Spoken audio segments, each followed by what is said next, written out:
नमस्कार, आतंक स्टडी में आपका स्वागत है। आज मैं फिर उपस्थित हूँ कुछ और महत्वपूर्ण प्रश्नों के साथ में। और यह महत्वपूर्ण प्रश्न है सिंधु सभ्यता से रिलेटेड, अभी तक हम पढ़ रहे हैं और आपके एग्जाम के पॉइंट ऑफ व्यू से।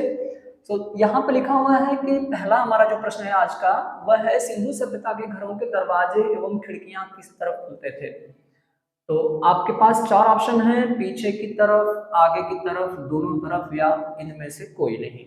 अच्छा, हम जब पढ़ रहे थे ना, तो वहां पर हम आपको बताए थे कि सिंधु सभ्यता के जो रोड थे ना, आपको बताया गया होगा, हम बताए थे कि जो रोड थे वो समकोण पर काटते थे, जो सड़कें थी वह चौड़ी हुआ करती थी, वो एक दूसरे को समकोण पर काटती थी।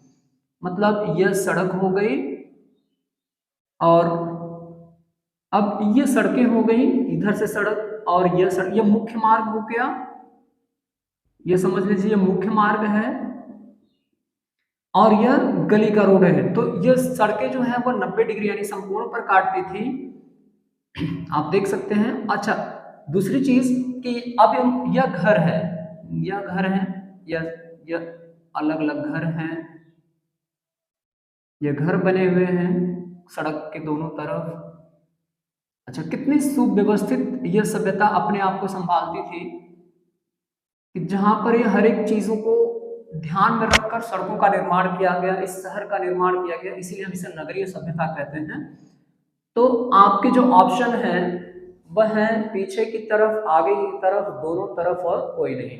तो जो ऑप्शन नंबर पहला है वो सही है कि सिंधु सभ्यता के जो घर के दरवाजे और खिड़कियां हुआ करती थी ना, वो पीछे की तरफ खुला करती थी। अच्छा, इसका मेन कारण अब हम सिर्फ यह जानकारी लगी अंदाजा लगा सकते हैं या अनुमान लगा सकते हैं कि वह इसलिए पीछे की तरफ खुला करती थी ताकि आगे का जो मेन रोड है वह ट्रैफिक ना जाम हो, आवाजाही में कोई प्रॉब्लम ना हो, जैसे आजकल होता है। आज बताइए, आज से 4,500 पीछे की सभ्यता के लोगों ने इतनी सुंदर व्यवस्था कर रखी थी और आज हम भी उस चीज को अपनाने में अभी तक हमें दिक्कतें आ रही हैं। अच्छा, देखिए यहाँ पर जो सड़कें थी वो पीछे की तरफ, जो दरवाजे थे वो पीछे की तरफ खुलते थे, खिड़कियां और दरवाजे दोनों।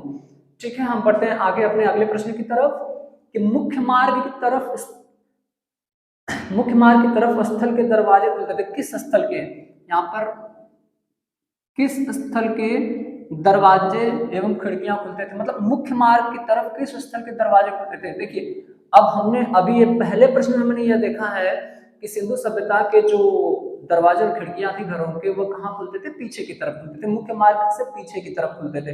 लेकिन अब यहीं पर अगला प्रश्न आ गया कि वह कौन सा स्थान है सिंधु सभ्यता का जहां पर दरवाजे और खिड़कियां, यानी दरवाजे जो थे वह सामने की तरफ खुलते थे, यानी मुख्य मार्ग की तरफ खुलते थे। तो वह आपके पास चार ऑप्शन है: धौलावीरा, लोथल, मोहनजोदड़ो और हड़प्पा। तो उसमें जो ऑप्शन सही है वह है लोथल, ऑप्शन बी सही है। आपको पता होगा लोथल एक बड़ा सा बंदरगाह है, सिंधु सभ्यता का एक बंदरगाह था। इसकी खोज किसने की थी? इसकी, अच्छा, यह कहां पड़ता है? यह भोगवा नदी के किनारे गुजरात में पड़ता है। इसकी खोज किसने की थी? एस आर राव ने। एस आर राव ने कब की थी? 1953 ईस्वी में। तो आप देख सकते हैं कि इसमें चार ऑप्शन जो है, धौलावीरा, लोथल, मोहनजोदड़ो, हड़प्पा में से कौन सा सही है? लोथल। और यह स्थान है जहां पर जो दरवाजे थे घरों के, वह मुख्य मार्ग की तरफ खुलते थे क्योंकि यह व्यापारिक केंद्र था। चलिए, अब आते हैं अपने अगले प्रश्न की तरफ। सिंधु काल में किस रंग के मृद भांड मिलते हैं? अच्छा, पहली बात है आपके पास चार ऑप्शन है: काले रंग के, लाल रंग के, हरे रंग के, या इनमें से कोई नहीं। मृद भांड का मतलब होता है मिट्टी के बर्तन।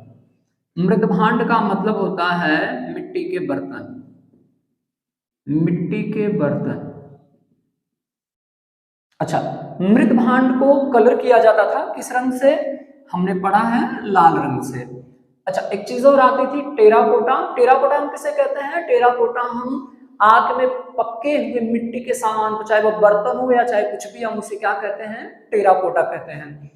आइए हम अगले प्रश्न की तरफ चलते हैं। हड़प्पा सभ्यता की सबसे बड़ी इमारत क्या थी?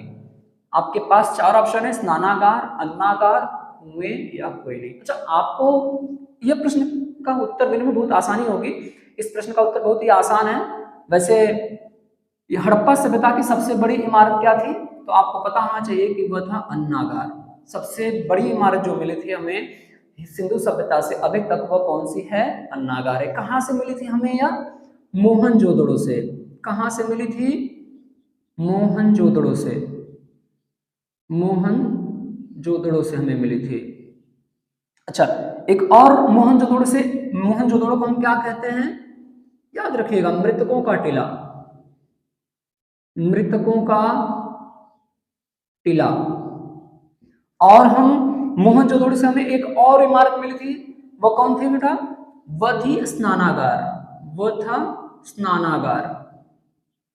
तो आप देख सकते हैं ये चारों प्रश्नों को देख लीजिए ध्यान से, और बहुत ही इंपॉर्टेंट प्रश्न है यह। बढ़ते हैं अगले प्रश्न की तरफ। हम देखते हैं अपना अगला प्रश्न, सिंधु सभ्यता के किस शहर को सिंध का बाग कहा जाता है? तो सिंधु सभ्यता के किस शहर को सिंध का बाग कहा जाता है? इसके लिए आपके पास चार ऑप्शन है, हड़प्पा, मोहनजोदड़ो, रंगपुर, सुरकोटदा। तो सिंधु सभ्यता का जो शहर है जिसे सिंध का बाग कहा जाता है वह है मोहनजोदड़ो। ऑप्शन नंबर बी सही है, हमेशा याद रखिएगा। मोहनजोदड़ो को हम दूसरे नाम से भी बुलाते हैं जिसका नाम है मृतकों का टीला। मृतकों का टीला। मोहनजोदड़ो की खोज किसने की थी अगर आपको पता होगा तो? राखाल दास बनर्जी। राखाल दास बनर्जी 1922 में की थी उन्होंने इसकी खोज। यह सिंधु नदी के किनारे है, यह सभ्यता सिंधु नदी के किनारे। तो आप देख सकते हैं। अच्छा, यहाँ से मोहनजोदड़ो से हमें और भी कुछ मिले थे। क्या क्या मिला था? कांसे की नर्तकी की मूर्ति मिली थी, और विशाल स्नानागार मिला था, अन्नागार मिला था। तो मोहनजोदड़ो काफी इंपॉर्टेंट है सिंधु घाटी सभ्यता से। अब हम आते अपने अगले प्रश्न की तरफ कि सिंधु सभ्यता के पतन का संभवतः मुख्य कारण क्या था? बिल्कुल एक विकसित नगरी सभ्यता जो थी, इसके पतन का मुख्य कारण क्या माना गया? आपके ऑप्शन है आर्यों का आक्रमण, द्रविड़ों का आक्रमण, बाढ़, या कोई नहीं। अच्छा देखिए, विद्वानों ने कई मत प्रकट किए इसके ऊपर कि हाँ, आर्यों का आक्रमण भी माना उन्होंने, बाढ़ भी माना, सूखा भी माना। लेकिन यहाँ पर जो रिसर्च आई, मतलब काफी विद्वानों के जो अधिकतम विद्वानों के मत प्रकट हुए, रिसर्च के बाद काफी अनुसंधान के बाद पता चला कि जो बाढ़ ही इसका मुख्य कारण, संभवतः मुख्य कारण जो क्या था वह बाढ़ था इस सभ्यता के पतन का कारण। क्योंकि जो दीवारें थी इस सभ्यता की, जो नगर की दीवारें थी या जो यह नगर था ना, कई साल तक पानी में डूबा रहा। और शुरुआत का जो मत था विद्वानों का वह था आर्यों का आक्रमण। मतलब कि विद्वान यह मत प्रकट किए थे कि जो मध्य एशिया के लोग थे, जो आर्य लोग थे, उन्होंने इस सभ्यता के ऊपर आक्रमण किया था। तो अब हम बढ़ते हैं अपने अगले प्रश्न की तरफ। हड़प्पा सभ्यता में तौल इकाई किस अनुपात में थी? हड़प्पा सभ्यता में जो तौल इकाई थी वह किस अनुपात में थी? 4 में थी, 12 में थी, 16 में थी, या 14 के अनुपात में थी? तो वह अनुपात जो करेक्ट अनुपात है वह है 16, यानी 16 में। अब आते अपने आखिरी प्रश्न की तरफ कि संध्याकालीन लिपि में लिखने की पद्धति कौन सी थी? तो देखिए, लिपि जैसे कि आज हम अपनाते हैं ना, हम अपनाते हैं देवनागरी लिपि।